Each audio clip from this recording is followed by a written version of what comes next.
They gave him a medal he couldn't wear and a diagnosis he couldn't prove. 30 seconds of cell phone video showed Daniel Reaves on his knees outside a Virginia gas station, hands over his ears, screaming at sounds only he could hear. By morning, it had 2 million views.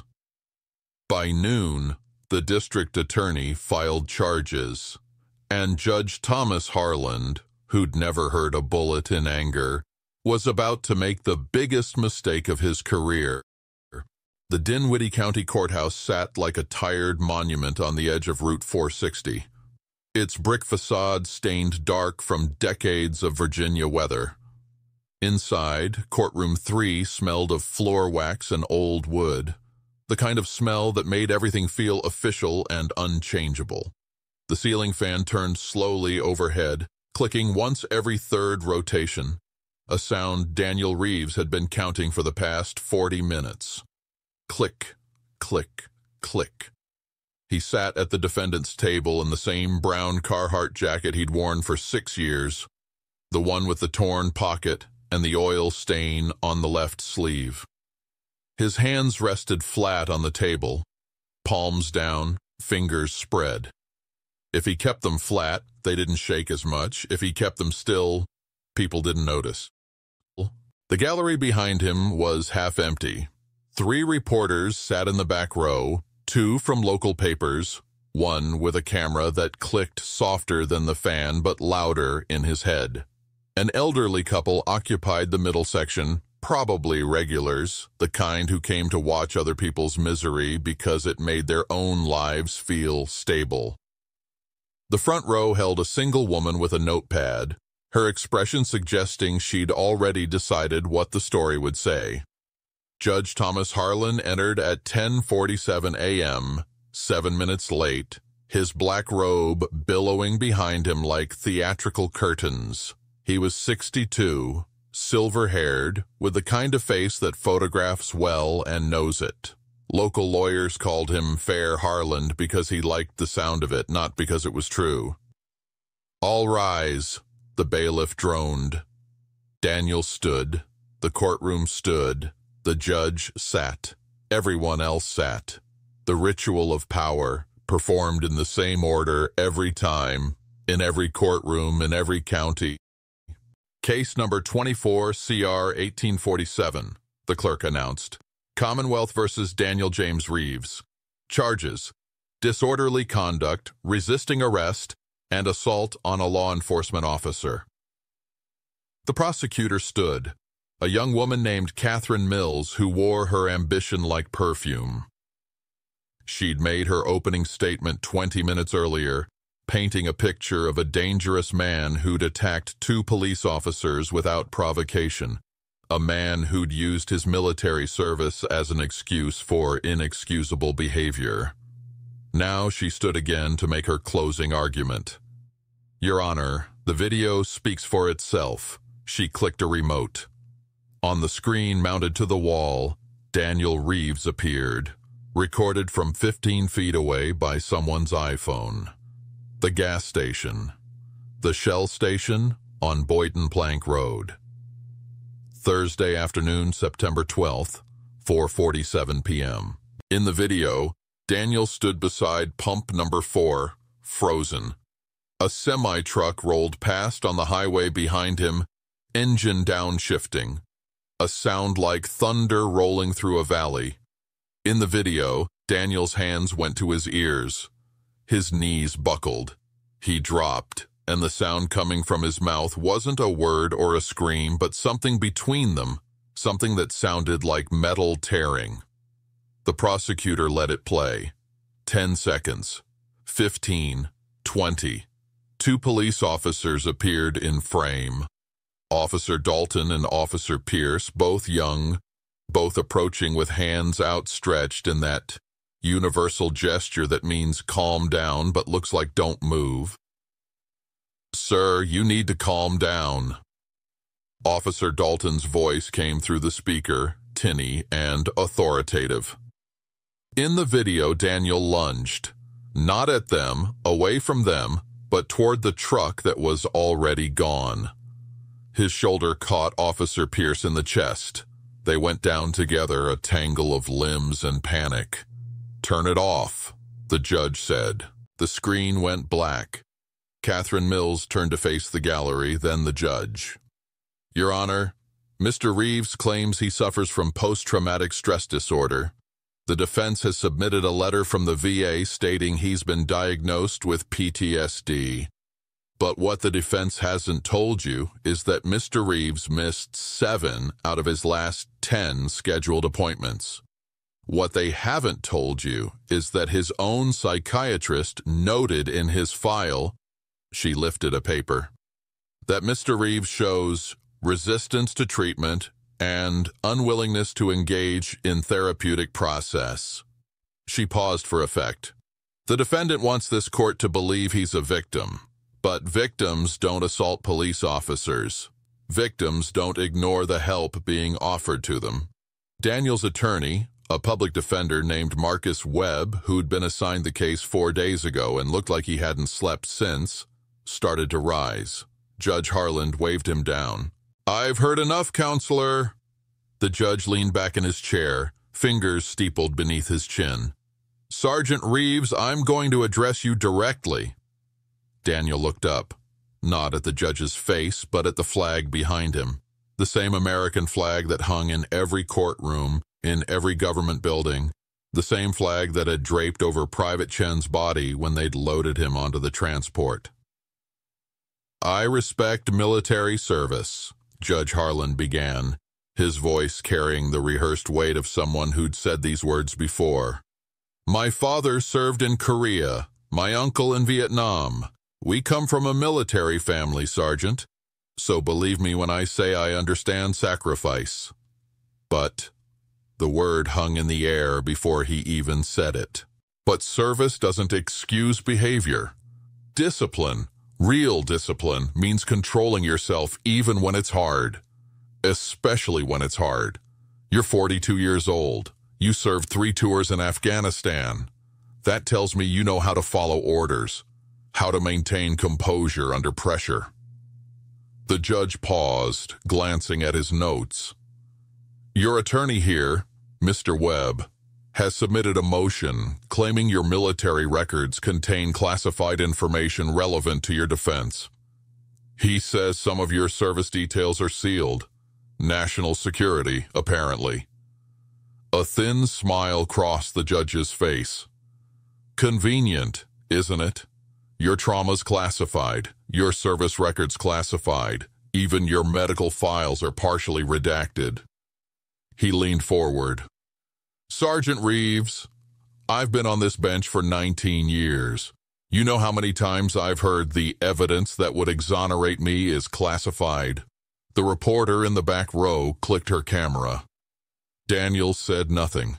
He remembered the air before mortar rounds landed.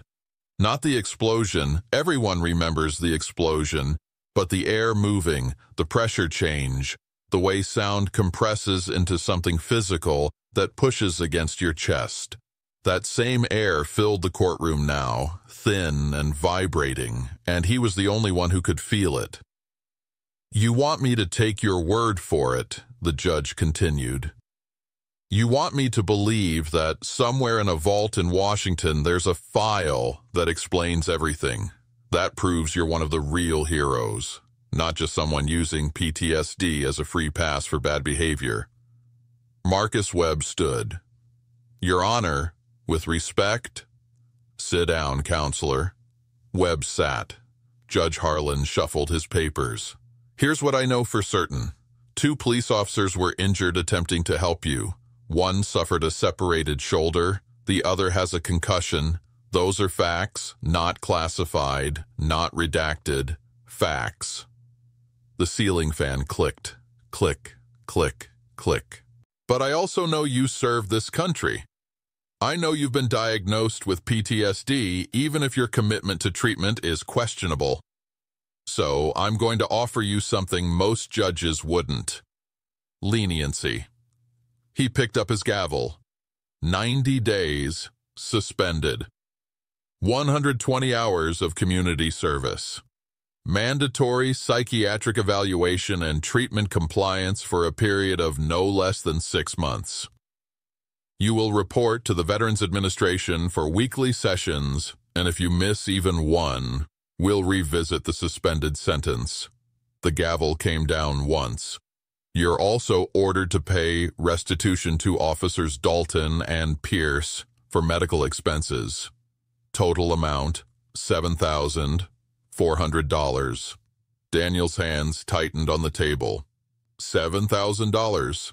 He had $800 in his checking account and a disability check that came to $1,200 a month. Do you understand these terms, Sergeant Reaves? Daniel looked at the judge for the first time. Really looked at him.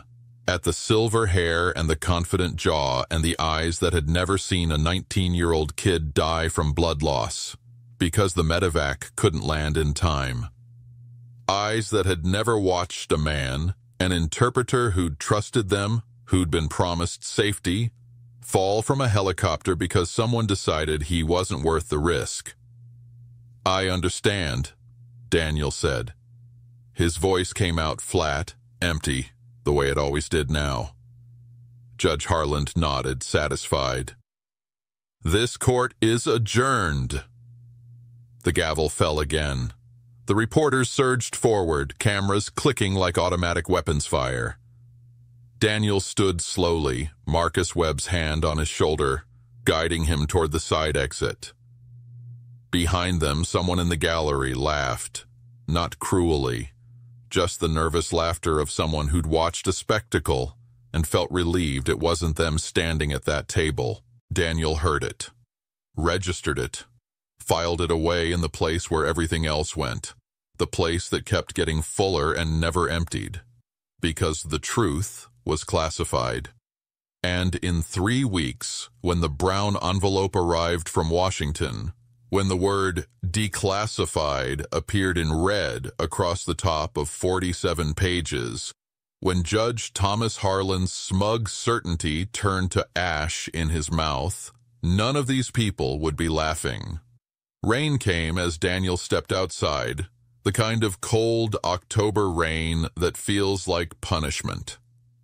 The courthouse steps were slick, the sky the color of old concrete.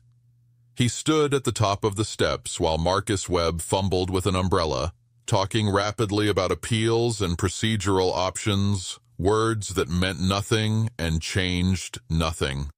File a motion to reconsider based on, Daniel, are you listening? Daniel wasn't listening. Across the parking lot, a news van from Channel 8 had its satellite dish extended. A reporter stood beneath an umbrella, speaking to a camera. Decorated veteran, but questions remain about whether PTSD should factor into criminal proceedings. Daniel. He turned.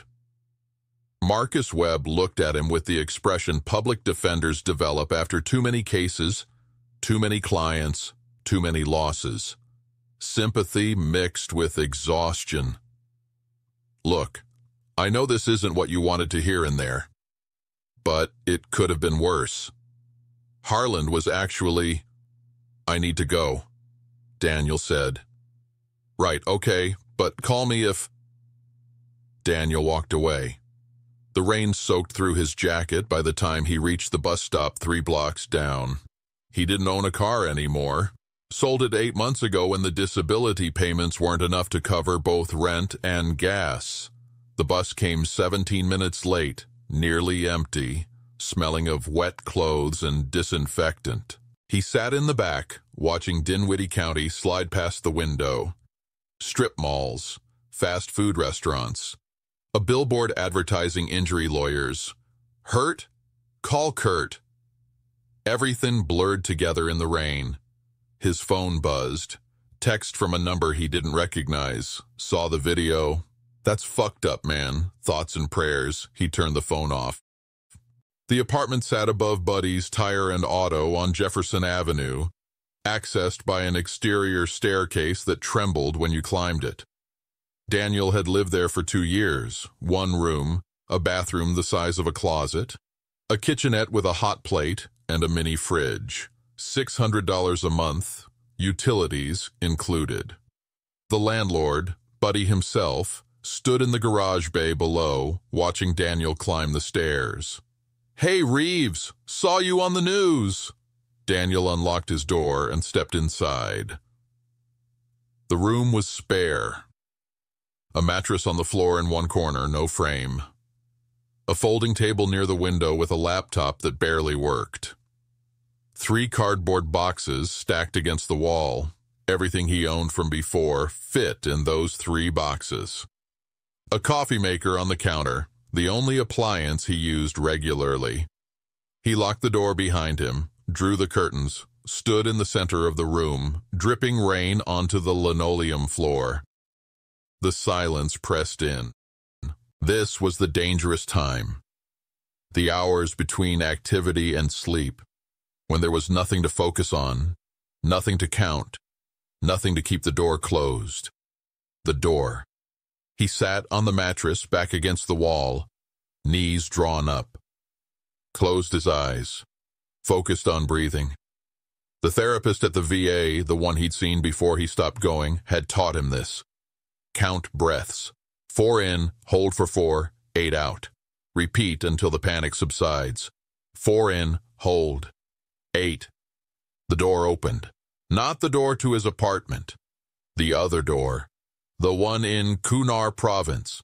The one that opened onto dust and screaming and the smell of burning fuel. No. But it was too late. Once the door opened, you couldn't close it. You had to walk through. Kunar province, Afghanistan. July 2009. The Humvee's tire had blown, not from an IED, but from the road itself, the kind of road that existed only in places where infrastructure went to die. They'd been 12 kilometers from the fire base, radio contact good, weather clear, standard patrol, standard boredom punctuated by standard terror, then the ambush. It came from 3 sides, small arms fire from the ridgeline, RPG from the tree line, something heavier from the building cluster ahead. Staff Sergeant Daniel Reaves had 3 seconds to make a decision that would replay in his head for the next 13 years. Private Chen was in the rear vehicle, screaming over the radio, "Taking fire! Taking fire! We're..." The radio went to static. Daniel yelled orders he could barely hear over the gunfire. Get to cover, return fire, call for air support. The training took over, the way training always does, turning terror into procedure. They held position for 7 minutes, maybe 8. Time moved strangely under fire, stretching and compressing simultaneously. When the shooting stopped, Sergeant Williams reported, "Rear vehicles hit, multiple casualties." Daniel ran. He didn't remember running. He remembered being at his vehicle and then being at Chen's vehicle with no transition between. The Humvee lay on its side, smoke pouring from the engine. 2 men were dead instantly, Corporal Hayes and PFC Morrison. The third, Private Aaron Chen, lay pinned beneath the vehicle's frame, alive but not in any way that would last. "Get him out!" someone yelled. They got him out. Daniel carried him. He remembered that part clearly. The weight of Chen's body, lighter than it should have been because of all the blood already gone. The sound Chen made, not words, not screaming, but a high whining noise like an engine about to fail. 2 kilometers to the extraction point. Chen died 400 meters short of it. Daniel had been carrying a corpse for the last 6 minutes and hadn't known it. The apartment came back into focus slowly. Daniel sat on the mattress, hands shaking, shirt soaked with sweat that wasn't from the rain. The bedside clock read 5:47 p.m. He'd lost 40 minutes. His phone, still off, sat on the floor where he'd dropped it.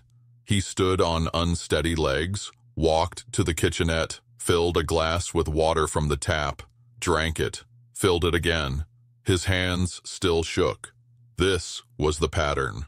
Court, confrontation, collapse, work, stress, flashback. Any pressure, Any conflict, any moment where he couldn't control the variables. And the door opened. The therapist had called it intrusive memories. She'd said it was normal, that trauma doesn't follow logic, that healing wasn't linear. He'd stopped seeing her after she wrote in his file that he was resistant to treatment. What she didn't understand, what none of them understood, was that he wasn't resistant. He was trapped. Because the things he needed to talk about were classified. The mission that had broken him was officially a mission that never happened. Operation Cinderpath existed in no official record, appeared in no deployment logs, was referenced in no after-action reports. He'd signed papers, so many papers, acknowledging that certain activities were classified at the highest levels. That disclosure could result in prosecution, that he understood the terms of his service. So when the therapist asked, "What happened over there, Daniel?" he had no legal answer. And when Judge Harlan asked, "Where's your proof?" he had no legal proof. The rain picked up outside, hammering against the window. Daniel opened his laptop, a 6-year-old Dell that took 3 minutes to boot. He had 17 unread emails, all junk except one from the VA scheduling his mandatory psychiatric evaluation. Appointment scheduled for October 30th, 9 a.m. Failure to appear may result in loss of benefits. He closed the laptop. On the local news website, the headline read, "Veteran sentenced in gas station incident. Judge questions PTSD defense." Below it, a photo from the courtroom. Daniel at the defendant's table, his face turned toward the flag. And below that, the comments. "These PTSD fakers give real vets a bad name." Maybe if he'd gone to his appointments instead of feeling sorry for himself. "Thank you for your service, but that doesn't mean you get to assault cops." Bet his classified file is total BS. Daniel closed the browser. He stood at the window, looking down at Jefferson Avenue. The tire shop was closed now, Buddy's truck gone from the lot. Rain pooled in the potholes, reflecting the streetlights in fractured orange patterns. Somewhere in Washington, in a climate-controlled facility built to withstand nuclear war, his service record sat in a filing cabinet. 47 pages marked classified. 47 pages that explained everything Judge Harlan had mocked, everything the prosecutor had dismissed, everything the internet commenter said was fake. Daniel pressed his forehead against the cold window glass. He didn't know that in 3 weeks, those 47 pages would be declassified.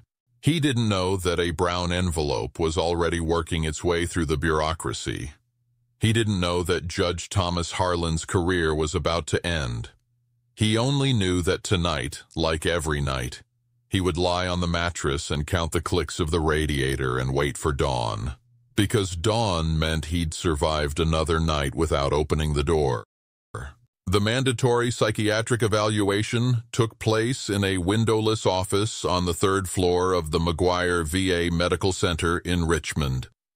Dr. Sarah Cho was 43, wore practical shoes, and had the kind of steady gaze that suggested she'd heard everything twice and believed half of it.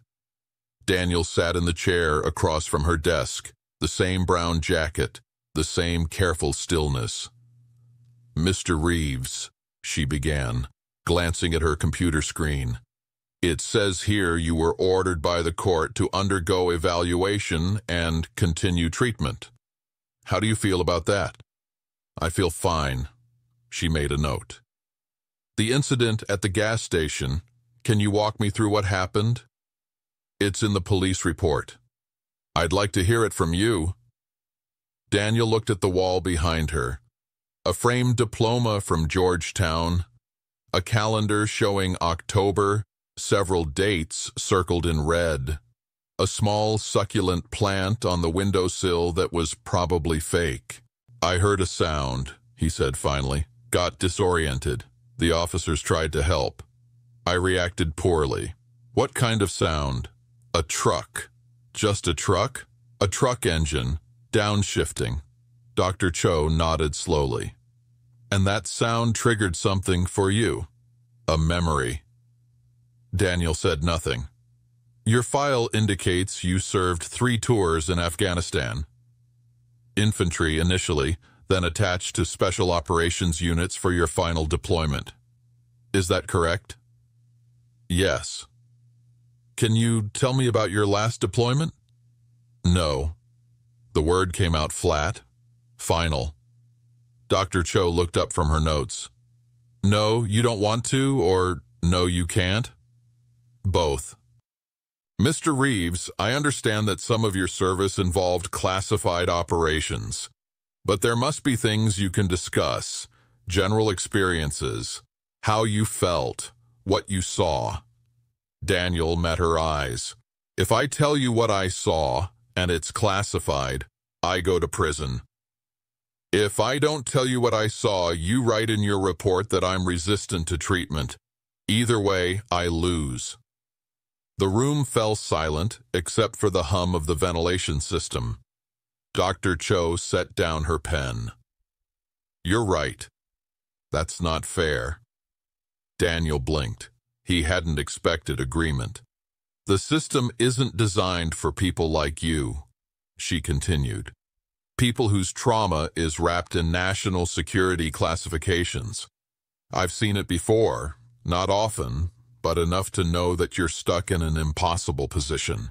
She pulled up something on her computer. I'm going to note in your file that you attended today's session, that you were cooperative within the bounds of your legal restrictions. And I'm going to recommend continuing treatment, but with a therapist who has appropriate security clearance. Those exist? They're rare. But yes. She wrote something down. In the meantime, I need to ask you something, and I need you to answer honestly. Are you a danger to yourself or others? Daniel thought about the question, really thought about it. No, he said, I'm just tired. Dr. Cho studied him for a long moment. Then she nodded. That, I believe. He left the VA at 10:30 a.m. and took the bus back to Dinwiddie County. The ride took 90 minutes, long enough to watch the city dissolve into suburbs, then rural stretches where the trees were starting to turn. His phone buzzed. Another text from an unknown number. I'm a journalist working on a story about veteran treatment. Would you be willing to talk? He deleted it. 3 stops before his, an elderly man in a Vietnam veteran cap sat down across the aisle. He looked at Daniel, then at the patch on his jacket. 3rd Infantry Division, worn and faded. Afghanistan? The man asked. Yes, sir. The old man nodded. Welcome home, brother. Daniel felt something crack inside his chest. Not break, just crack. The way ice cracks before spring. Thank you, he managed. They rode the rest of the way in silence, the kind of silence that felt like understanding. That night, Daniel made a decision. He'd spent 13 years accepting that some doors stayed closed, that some files stayed sealed, that the truth of what happened in Kunar province would stay buried under layers of classification and bureaucratic protection. But Judge Harlan's words kept echoing. Convenient, isn't it? Your trauma's classified. If he couldn't tell his story, maybe the file could tell it for him.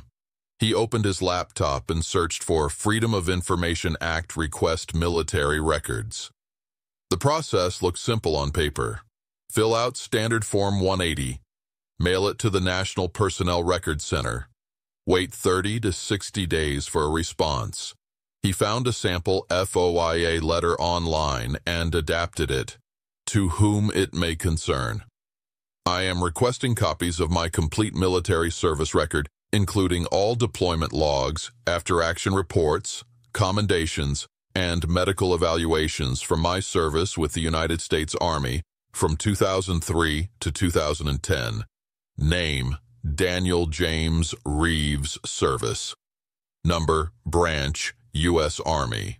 Dates of service, March 2003, August 2010.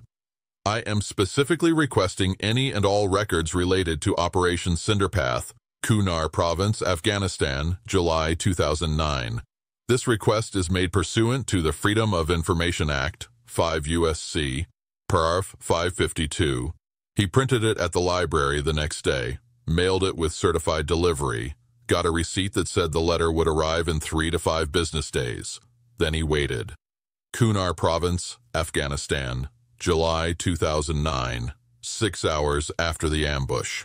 The firebase smelled like diesel fuel and fear. Daniel sat on an ammunition crate outside the command tent, still wearing body armor crusted with someone else's blood. Private Chen's blood. The kind of detail you notice but can't process. So your brain files it away for later.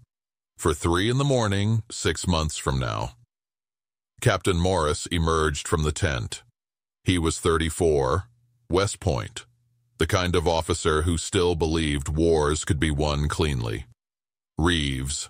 Inside, the tent was crowded. Too many people for the space, all of them looking at a map spread across a folding table. Colonel Hendricks stood at the head, his jaw tight in a way that meant bad news was coming. "Gentlemen," Hendricks said, "we have a situation." On the map, a red circle marked their current position. 15 kilometers west, another circle marked the Pakistan border. Intelligence indicates that Qadir Rahim, our interpreter, the one suspected of feeding information to Taliban forces, is being moved to Pakistan tonight. If he crosses that border, he's gone.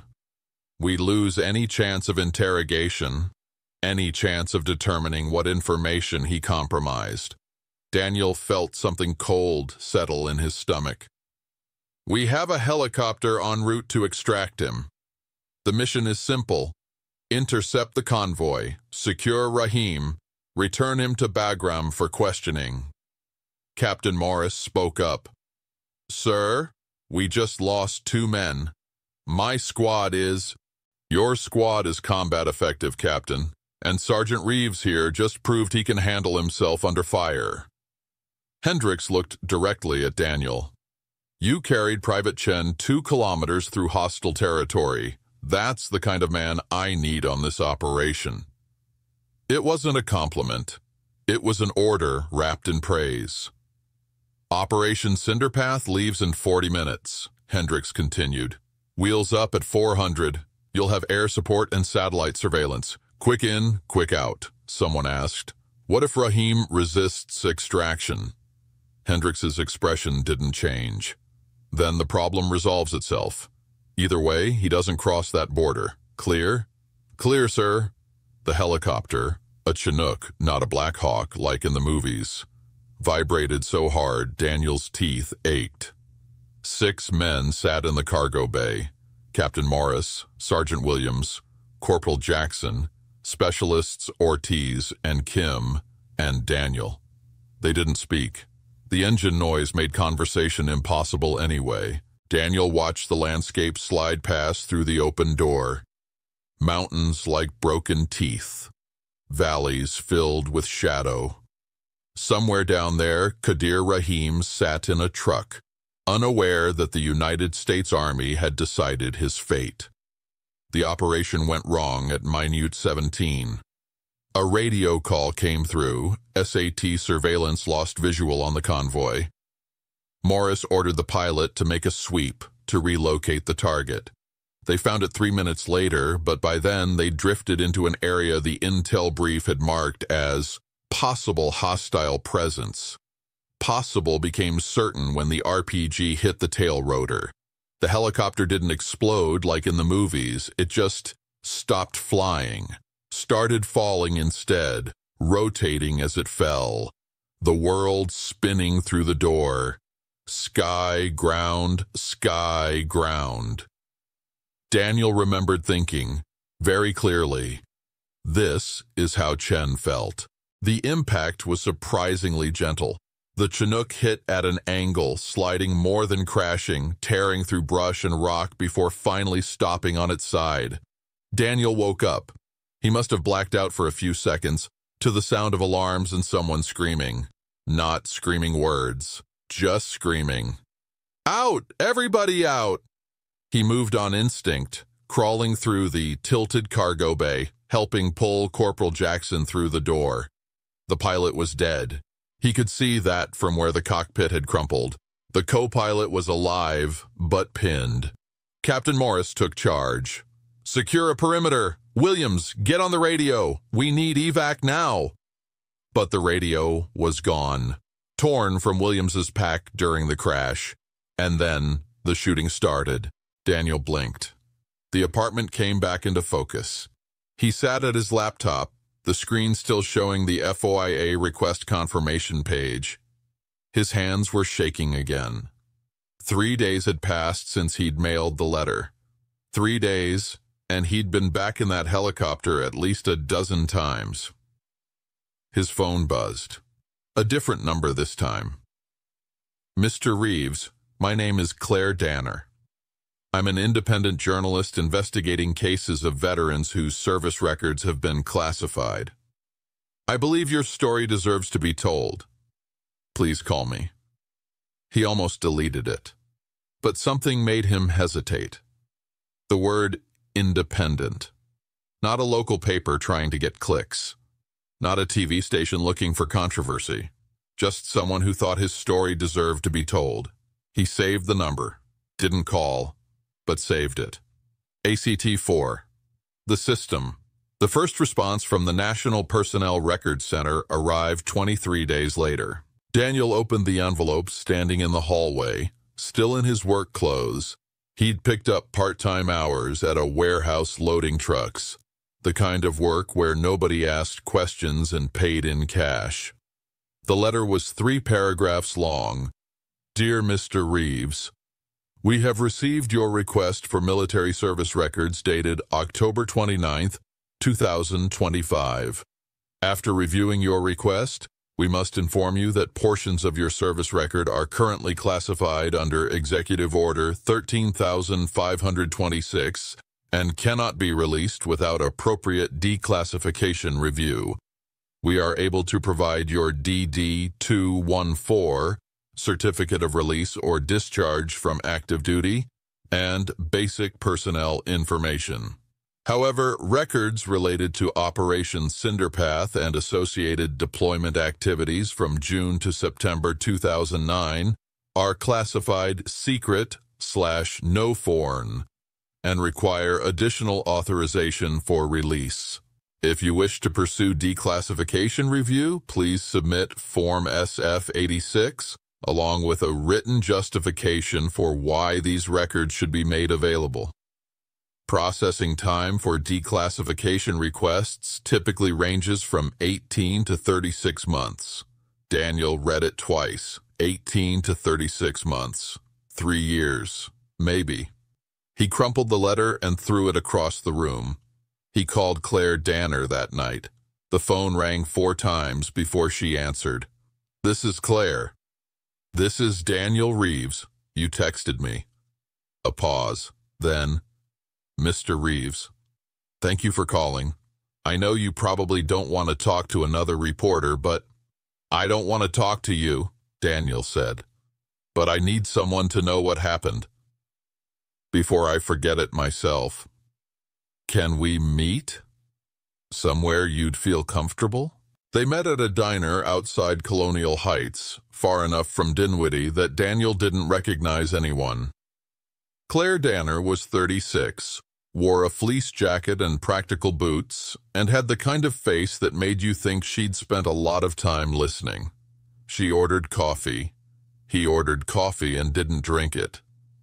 I'm not recording this, she said, showing him her empty hands. I'm not taking notes. I just want to hear your story, Daniel told her. Not everything. Not the classified parts, not the details that could land him in prison, but the shape of it, the ambush, the helicopter, the interpreter who never made it home. Operation Cinderpath, Claire said quietly. I've heard that name before. Daniel looked up sharply. Where? A veteran forum. Someone posted about it 3 years ago. Said their friend had been involved in a classified operation with that name. The post got deleted within 48 hours. She leaned forward. Mr. Reaves, how many men were on that mission? 6, plus 2 pilots. How many survived? Daniel was quiet for a long moment. 4 of us walked away. Captain Morris died 2 years later. Car accident officially, but I heard from someone that he'd eaten his gun. He looked at his cold coffee. Specialist Kim's in prison for assault, and I'm here. That leaves 1. Sergeant Williams. Last I heard, he was in Montana. Wouldn't talk to anyone about the deployment. Claire pulled out her phone, opened a notes app despite her promise not to take notes. Would you object if I tried to contact him? Do what you want. He won't talk to you. Maybe not. But maybe he's as tired as you are. 3 days later, Claire called him. I found Sergeant Marcus Williams. He lives outside Missoula, works as a hunting guide. And you're right, he didn't want to talk. She paused. But then I mentioned your name. He asked if you were okay. Daniel felt something shift in his chest. What did you tell him? That you were fighting your own war. He said to tell you. She hesitated.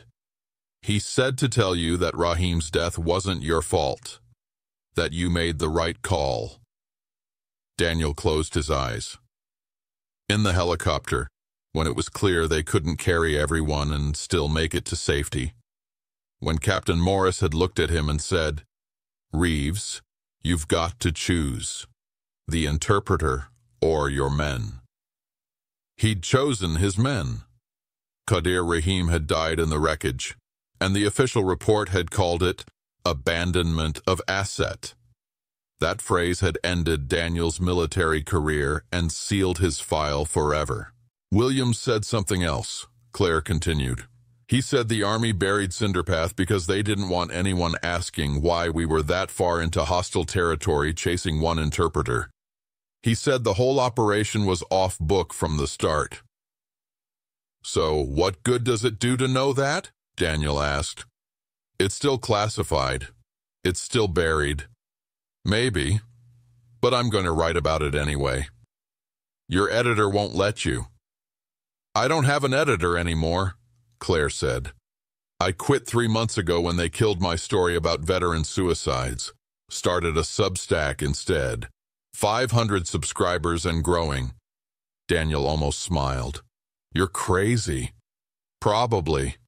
But I'm not going to let them bury this. Claire's first article went live on November 18th. It was titled, Operation Cinderpath, the classified mission the Army wants you to forget. She didn't use Daniel's full name, called him Sergeant Dr. instead. Didn't include specific operational details. Just laid out the timeline.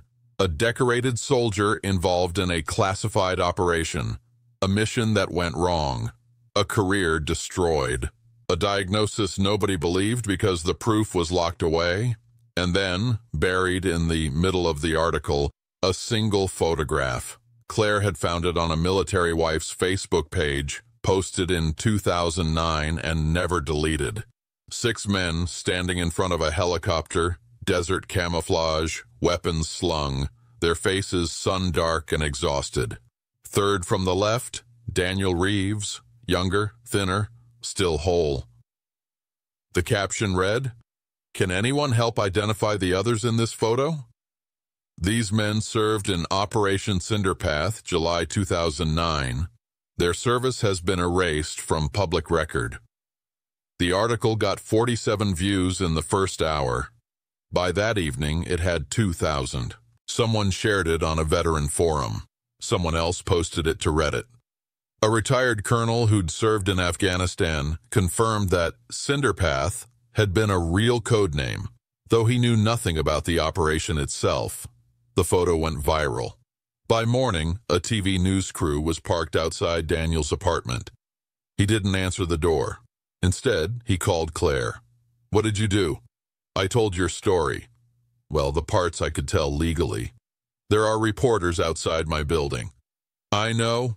I'm sorry. But Daniel, listen. People are believing you.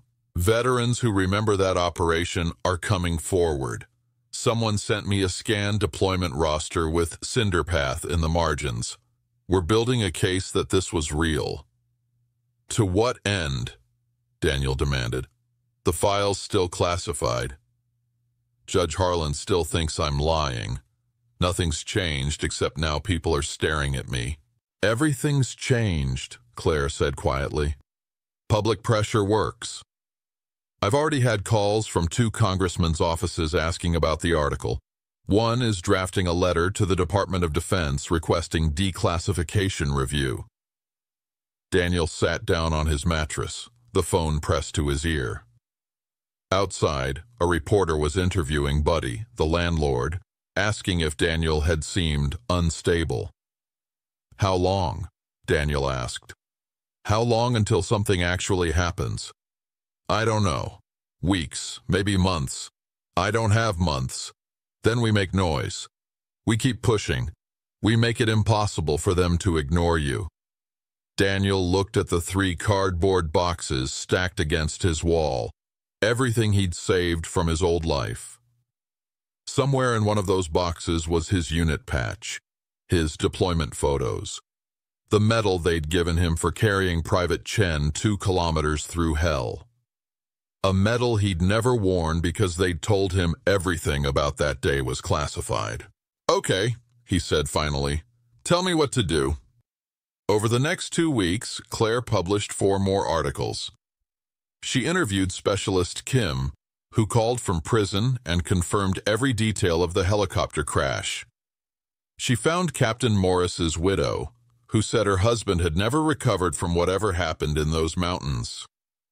She even tracked down the co-pilot, the one who'd been pinned in the wreckage but survived, who told her that the mission had been fucked from the start and that Daniel Reaves had saved his life. Each article gathered more attention. More veterans came forward with fragments of information. Someone leaked a partially redacted after-action report that confirmed a helicopter had gone down in July 2009 in the approximate location Claire had identified. The Department of Defense issued a statement. "We do not comment on classified operations. Sergeant Reaves's service record is available through appropriate channels." Claire published their response with the headline, "DOD confirms they won't confirm, but they didn't deny." And then, on December 4th, something shifted.